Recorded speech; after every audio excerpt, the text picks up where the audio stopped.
უკრაინის შორმანძილზე მოქმედმა დრონებმა ცეცხლი გააჩინეს. ახლა კი ალი რუსეთში მძვინვარებს. ისტორიაში არასოდეს დაუწოს რუსეთს ამდენი ნათობი. ეს ახლოსაც კი არ არის. დარტმის შემდეგ უკრაინამ გააჩინა უზარმაზარი ცეცხლოვანი ქარიშხალი, რომელსაც რუსეთი ვერ აკრობს. სასიცოცხლოდ მნიშვნელოვანი ობიექტები მიწასთან გაასწორეს ცეცხლით. უკრაინამ შეუძლებელი შეძლო. რაც შეეხება რუსეთს, ახლა ის უყურებს მომავალს, სადაც ნავთობი ვეღარ იქნება ის გადამრჩენი საშუალება, რაც ადრე იყო. პირველ რიგში გადავდივართ 18 აპრილს. იმ ღამეს უკრაინამ რუსულ ტერიტორიაზე დრონების მასიური შეტევა განახორციელა. ყველა მათგანს ერთი ტიპის სამიზნე ჰყავდა. ნავთობის ინფრასტრუქტურა, რომელიც რუსეთს სიცოცხლეს უნარჩუნებს, მაშინ როცა პუტინის უკრაინაში შეჭრა მეხუთე წელს შედის. ამ ღამეს უკრაინისგან არაფერი იყო დაცული. სამარის რეგიონში რუსული ნავთობგადამამუშავებელი ქარხნების წყვილს ესტუმრა აფეთქებადი მფრინავი. სანქციები, რომლებსაც უკრაინა უშვებს, რათა დამატებითი ზიანი მიაყენოს რუსეთს. იმ ზიანთან ერთად, რაც ტრადიციულმა სანქციებმა უკვე მიაყენეს. კერძოდ ციზრანის და ნოვოკუიშევსკის ნავთობგადამამუშავებელი ქარხნები იწვის, ორივე ობიექტზე ხანძარია დაფიქსირებული. დასავლეთით ლენინგრადში უკრაინის დრონებმა დაარტყეს RPK Vysotsk Lukoil-2-ის ნავთობის ტერმინალს, რომელიც მნიშვნელოვან როლს ასრულებს რუსეთისთვის ბალტიის ზღვის პორტებიდან ნავთობის ექსპორტში. და ბოლოს კრასნოდარის რეგიონს მოუწია უკრაინის დრონებთან გამკლავება, როცა ისინი ტიხორეცკის ნავთობის სატომბ სადგურს მიემართებოდნენ. რაც არ უნდა საჰაერო თავდაცვა დაეყენებინა რუსეთს კრასნოდარში, ვერ იმუშავა. უკრაინის დრონებმა კიდევ ერთი პირდაპირ დარტყმა მიაყენეს. რუსეთის თავდაცვის სამინისტრო როგორც მოსალოდნელი იყო, დუმს უკრაინის რუსეთის მასშტაბით განხორციელებულ დარტყმებზე ამ ნავთობის ობიექტებზე. ვერც კი მოიფიქრეს ჩვეულებრივი არგუმენტი დრონების ნამსხვრევების შესახებ, რომელსაც ყოველთვის ვისმენთ, როცა უკრაინის დრონები ასეთ დიდ ზიანს აყენებენ. ამის ნაცვლად სამინისტრომ მხოლოდ ის თქვა, რომ 18 აპრილის ღამეს მისმა საჰაერო თავდაცვის სისტემებმა 248 უკრაინული დრონი გაანადგურა, მათ შორის რამდენიმე იმ რეგიონებში, რომლებიც ახლა იწვის. ვინ იცის, იქნებ რუსეთმა მართლაც გაანადგურა უკრაინის ზოგიერთი დრონი. მაგრამ თუ ასე იყო, აშკარად საკმარისი არ აღმოჩნდა. რუსეთისთვის გზის გადაკეტვის მიზნით უკრაინის გენერალურმა შტაბმა ტელეგრამზე გამოაქვეყნა განცხადება წარმატებულ დარტყმებზე და აღნიშნა, რომ რუსეთი ვეღარ უარყოფს, რომ ასეთი დარტყმები ხდება.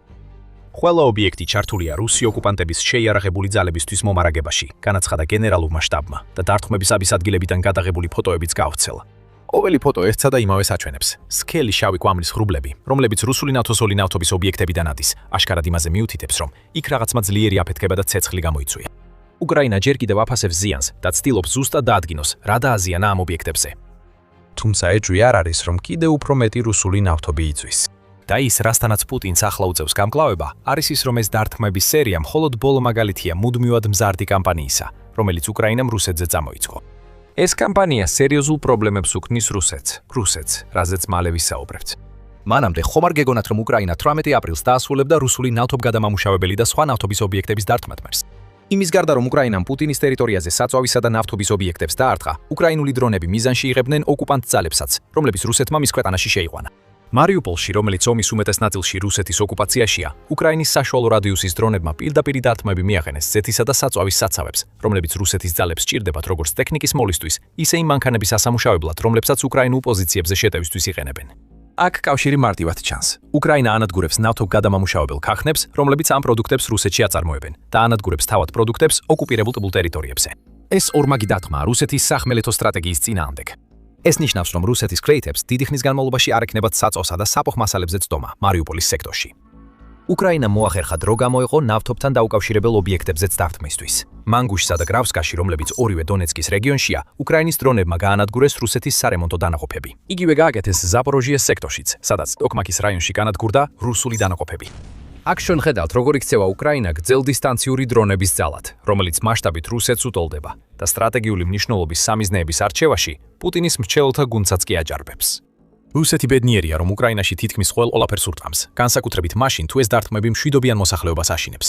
უკრაინა კი ბევრად უფრო მიზანმიმართულია. ის ისევ და ისევ ესვრის რუსულ ნავთობს თავად რუსეთში და ასუსტებს პუტინის სამხედრო ძალას ოკუპირებულ ტერიტორიებზე. ცეცხლი, როგორც რუსეთს აქამდე არასდროს უნახავს, ეხლა მძვინვარებს ნავთობგადამამუშავებელ ქარხნებსა და ნავთობის ტერმინალებში ქვეყნის მასშტაბით. და უკრაინას კიდევ უფრო მეტი ქონდა მზად, სულ რამდენიმე დღეში. 20 აპრილს გავრცელდა ინფორმაცია, რომ უკრაინამ დაარტყა ტუაპსეს ნავთობ ტერმინალს, რომელიც შავი ზღვის რეგიონში რუსეთის ერთ-ერთი მთავარი ლოგისტიკური არტერია. ეს იყო უკრაინის მეორე იერიში პორტზე. ერთ კვირაზე ნაკლებ დროში და მან კიდევ ერთხელ გამოიწვია უზარმაზარი ხანძარი, რომელიც გაჩნდა სულ რამდენიმე საათში მას შემდეგ, რაც რუსეთმა შეძლო ჩაეკრო მსგავსი ხანძარი, რომელიც 16 აპრილის იერიშის შედეგად გაჩნდა. თუაფსეში ასევე მდებარეობს რუსეთის კიდევ ერთი ნავთობგადამამუშავებელი ქარხანა, რომელსაც ყოველდღიურად შეუძლია 240,000 ბარელი ნედლი ნავთობის გადამუშავება. თუ აქ უკვე გარკვეულ კანონზომიერებას ამჩნევთ, მარტო არ ხართ. უკრაინა აქტიურად ცდილობს რუსეთის რაც შეიძლება დიდ ნაწილს გადახფინოს ერთგვარი შავი ბურუსი, რომელიც გზავნილს უგზავნის პუტინის ხალხს. თქვენმა პრეზიდენტმა დაიწყო ომი. ეხლა ეს ომი თქვენს კართან მოდის.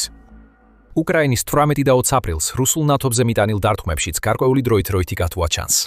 18 აპრილს გავრცელდა ინფორმაცია, რომ აშშ-ის ფინანსთა სამინისტრომ გაახანგრძლივა პაუზა ამერიკულ სანქციებზე, რომლებიც პუტინის შეჭრის დასაწყისიდან რუსეთის ნავთობის გადაზიდვებს ეხებოდა.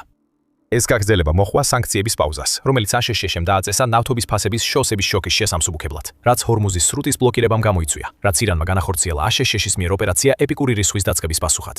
ეს სანქციების პაუზა 30 დღე გასტანს და ის მხოლოდ 2 დღის შემდეგ გამოცხადდა, მას შემდეგ რაც ფინანსთა მინისტრმა სკოტ ბესონმა განაცხადა, რომ აშშ-ში პაუზას აღარ გაახანგრძლივებდა. უკრაინა ამ ამბავს სიხარულით არ შეხვდებოდა. თუ რუსეთს ნავთობის გაკიდვის უფლება შეუფერხებლად ეძლევა, ეს ნიშნავს ასობით მილიონს, თუ არა მილიარდობით დოლარს, რომელიც რუსეთში შევა და პუტინი მას უკრაინის წინააღმდეგ ომის დასაფინანსებლად დაბეგრავს. ასე რომ მარტივად შეიძლება ითქვას, რომ დრონები რუსეთში დაფრინავენ და ნავთობგადამამუშავებელი ქარხნები ასე ძლიერად იწვის იმიტომ, რომ უკრაინას სურს სანქციების მოხსნა მნიშვნელობა დაკარგოს. შეიძლება შენი გემები შეძლებენ გაცურონ პუტინ, მაგრამ ეს ბევრს არ ნიშნავს, როცა ის ნავთობი რაც მათ უნდა გადაეზიდათ, აღარ არსებობს. ამ ეტაპზე შეიძლება გაიფიქროთ, ნამდვილად ნიშნავს თუ არა ის, რაც უკრაინამ 18 აპრილს გააკეთა და ასევე 20 აპრილის დარტყმა თუაფსეზე, რომ რუსული ნავთობი ისე იწვის, როგორც არასდროს. საბოლოოდ ეს ხომ არ არის ისე თითქოს უკრაინის მიერ ნავთობგადამამუშავებელ ქარხნებზე დათმები ახალი რამ იყოს. 2025 წელს ჩვენ ვიხილეთ ასეთი ტიპის დარტყმების გამწვავება ძალიან მაღალი დონით, რის შედეგადაც უკრაინამ რუსულ ენერგოობიექტებზე 120 თავდასხმა განახორციელა, საიდანაც 91 ნავთობგადამამუშავებელ ქარხნებს შეეხო. წლის ბოლოსთვის რუსეთმა ამ ტიპის დარტყმების შედეგად 13 მილიარდი დოლარი დაკარგა. მართალია, ეს სტრატეგია ახალი არ არის, მაგრამ ბოლო მოვლენების პაზლში ერთი ნაწილი ჯერ კიდევ არ გაგვიმჟღავნებია. ის 5 დარტყმა, რომელთაც აქამდე განვიხილავდით, მხოლოდ უახლესია იმ თავდასხმებიდან, რაც უკრაინამ განახორციელა. მას შემდეგ, რაც აშშ-მ მარტში პირველად გამოაცხადა პაუზა რუსეთის სანქციებზე, უკრაინა ისევ და ისევ ურტყამს რუსეთს, რაც ისეთ ქაოსს ქმნის, როგორიც პუტინს აქამდე არასდროს ჰქონია მოსაგვარებელი. ეს მთლიანად ცვლის ყველაფერს უკრაინის თავდასხმების მასშტაბისა და ზომის თვალსაზრისით. მაგრამ სანამ ამაზე ვისაუბრებთ, შეგახსენებთ, რომ თქვენ უყურებთ სამხედრო შოუს. აქედან კიდევ ბევრია, ასე რომ თუ არხი თქვენთვის საინტერესოა, აუცილებლად გამოიწერეთ. ასე რომ 18 აპრილს ჩვენ გვაქვს აისბერგის წვერი. თუ ზედაპირს ქვეშ ჩახვალთ, დაინახავთ უკრაინული დარტყმების დამანგრეველ კამპანიას, რომელიც რუსეთის ნავთობის ინდუსტრიას ანადგურებს. წავიდეთ ბალტიის რეგიონში. უკრაინამ ლენინგრადში ნავთობის ტერმინალის განადგურებით მხოლოდ მცირედი დაგვაგემოვნებინა იმ ჯოჯოხეთისა, რომელიც ამ ქვეყანამ ბოლო 1 თვის განმავლობაში რუსეთის ამ დასავლეთ რეგიონს დაატეხა თავს. მარტის 31-ისათვის BBC იუწყებოდა, რომ უკრაინამ მრავალჯერადი დარტყმები განახორციელა ლენინგრადის რეგიონის 3 ნავთობის ობიექტზე, მათ შორის ხარიშის ნავთობგადამამუშავებელ ქარხანასა და რუსეთის მნიშვნელოვან შავი ზღვის პორტებში, უსტლუგასა და პრიმორსკში. ამ პორტებზე მოდის რუსეთის ნავთობის ექსპორტის 42%, როგორც აღნიშნავს გამოცემა. ორივე პორტში ინფრასტრუქტურა დაზიანდა და საცავი აუზები დაიწვა. უკრაინის მარტის დარტყმების შედეგად პრიმორსკსა და უსტლუგაში თითოეულში 8 ავზი დაიწვა, ხოლო პორტები სხვადასხვა დროს დაიხურა, რადგან ხელისუფლება ცდილობდა ზიანის არ მოფხვრას. უკრაინის დარტყმება ისეთი მასშტაბი მიიღო, რომ პრეზიდენტმა ვოლოდიმირ ზელენსკი მოგვიანებით განაცხადა, ზოგიერთი ქვეყნის მოკავშირეებმა უკრაინას სთხოვეს შეენცირებინა დარტყმების რაოდენობა. ზელენსკი არ გაამხილა, ვინ გააკეთა ეს თხოვნა, რომელიც სავარაუდოდ ჰორმუზის სრუტეში შექმნილი მდგომარეობის გამო ნავთობის ფასე, მაგრამ 18 აპრილი ნათლად აჩვენებს, რომ უკრაინა არ აპირებს გაჩერებას არავისთვის. ის არ დაუშვებს, რომ ათასობით მილის დაშორებით მიმდინარე მოვლენებმა ყურადღება გადაუტანოს და ხელი შეუშალოს რუსეთისთვის ზიანის მიყენებაში, ყველა შესაძლო გზით. და უკრაინა ნამდვილად არ დაუშვებს, რომ რუსეთმა ისარგებლოს როგორც სანქციების მოხსნით, ისე ნავთობის მაღალი ფასებით. ნავთობისა და გაზის ინდუსტრიის ანალიტიკოსმა ბორის ახრენშტეინმა უკვე დაასახელა ის, რასაც უკრაინა ლენინგრადის რეგიონში აკეთებს, როგორც ყველაზე სერიოზული საფრთხე რუსული ნავთობის ექსპორტისთვის ომის დაწყების შემდეგ. ეს არის მთელი აზრი. თუ დასავლეთი არ გააკეთებს საკმარის რუსეთის წინააღმდეგ სანქციებით და აშშ-ში დროებით შეაჩერებს თავის სანქციებს, მაშინ უკრაინა თავად მიიღებს ზომებს. უკრაინა სწორედ ამას აკეთებს მარტის შუა რიცხვებიდან. რაც 18 აპრილს ვიხილეთ, უბრალოდ სტრატეგიული დაბომბვის კამპანიის გაგრძელება იყო, რომელსაც უკრაინა ახლა ახერხებს, რადგან მას აქვს გრძელდისტანციური დრონების ძლიერი მარაგი. ეხლა დარტყმები გრძელდება. უკვე ვახსენეთ თუაფსი, რომელსაც უკრაინამ გასულ კვირაში ორჯერ დაარტყა. 5 აპრილს უკრაინამ ასევე დაარტყა ლუკოილის კუთვნილ ნავთობგადამამუშავებელ ქარხანას კოსტოვოში, რასაც მოჰყვა კიდევ ერთი დარტყმა ნავთობის ტერმინალზე, როგორც მიხვდით, ლენინგრადში. ეს არის უკრაინული ცეცხლოვანი შტურმი, დრონების უწყვეტის შეტევა, რომელსაც რუსეთი სულად ვერ აჩერებს და რომელიც პუტინის ტერიტორიაზე მასიურ ხანძრებს იწორს. როცა ვამბობთ, რომ რუსეთი ასე არასდროს დამწვარა, სწორედ ამას გულისხმობთ. 18 აპრილი. უბრალოდ ის დღე იყო, როცა უკრაინამ კიდევ უფრო მეტი საწვავი დაამატა იმ უზარმაზარ ცეცხლს, რომელიც ემუქრება ერთადერთ ინდუსტრიას, რომელიც კვებავს ომის მანქანას, რომელიც პუტინმა უკრაინაში გაგზავნა. რაც შეეხება რუსეთის პასუხს ამ ყველაფერზე, რა თქმა უნდა, ეს არ იქნება ბედნიერი, არა? გარდა ჩვეულებრივი უარყოფებისა და განცხადებებისა, თითქოს უკრაინის მიერ გაგზავნილ ყველა დრონს აგდებს. რუსეთი პანიკაშია და ასეც უნდა იყოს. უკრაინის თავდასხმებს უზარმაზარი გავლენა აქვს, რაც არსებულ პრობლემას კიდევ უფრო ამძიმებს და კატასტროფად აქცევს რუსეთის არმიისა და ეკონომიკისთვის. ორივეს მალე დაუბრუნდებით. ჯერ კი ვნახოთ რუსეთის პანიკა. კრემლში უკვე ისმის ხმები, რომლებიც პუტინს აფრთხილებენ, რომ უკრაინა შორ მანძილზე მოქმედი დრონების მიმართულებით წინ მიიწევს. ყოფილი თავდაცვის მინისტრი და ახლა რუსეთის უშიშროების საბჭოს ხელმძღვანელი სერგეი შოიგუ ერთ-ერთი ასეთია. ის ამტკიცებს, რომ უკრაინაში შექმნილი დრონების განვითარება იმდენად წინ წავიდა, რომ რუსეთის შიგნით არც ერთი რეგიონი აღარ არის უსაფრთხო უკრაინული თავდასხმებისგან.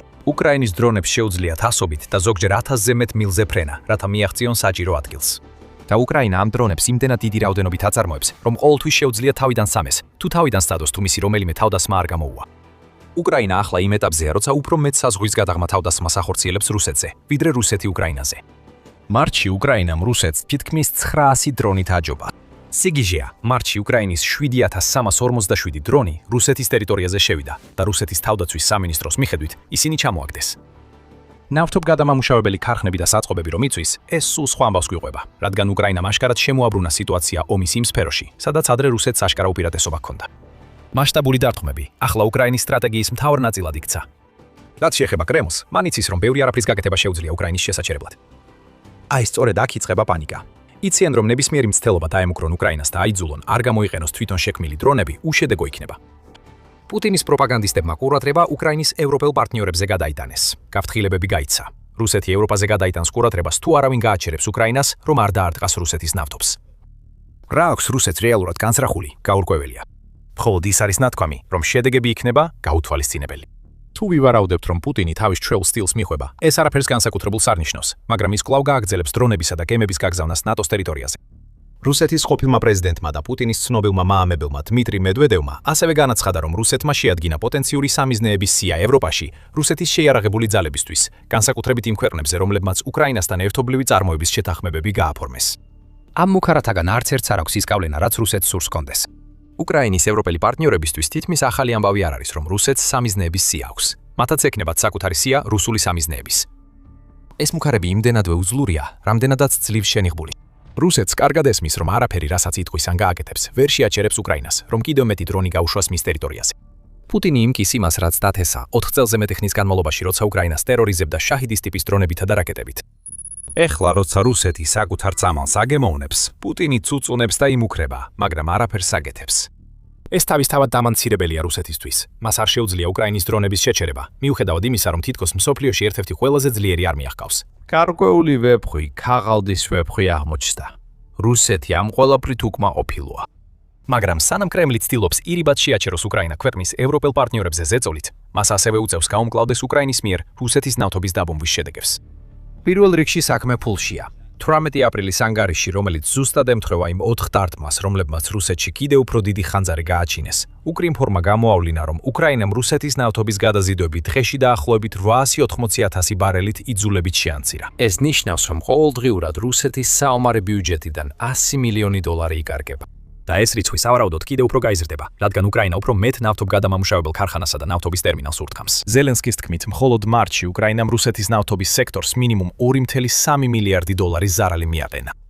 თუ უკრაინა ამას გააგრძელებს, ეს ნიშნავს, რომ რუსეთი 2026 წლის ბოლომდე 27.6 მილიარდ დოლარს დაკარგავს, რაც ორჯერ მეტია, ვიდრე მან უკრაინის დათმობის შედეგად 2025 წელს დაკარგა.